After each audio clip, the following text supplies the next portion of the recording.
সেই সম্ভাবনা অনেকটা শেষ হয়ে গেছে। অস্ট্রেলিয়াকে ভারতের বিপক্ষে জয়ের পর ভারত চলে গেল সেমিফাইনালে, কিন্তু ঝুলে রয়েছে অস্ট্রেলিয়া, বাংলাদেশ ও আফগানিস্তানের সেমিফাইনাল ভাগ্য।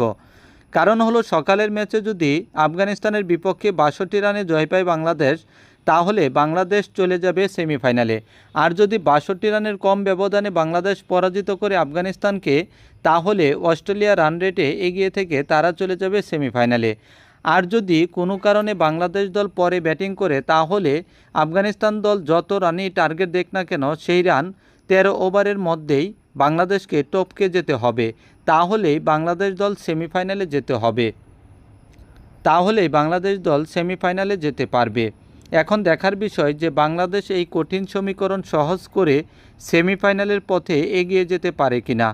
আর যদি বাংলাদেশ দল আফগানিস্তানের বিপক্ষে হেরে যায়, তাহলে আফগানিস্তান ৪ পয়েন্ট নিয়ে তারা সেমিফাইনালে চলে যাবে।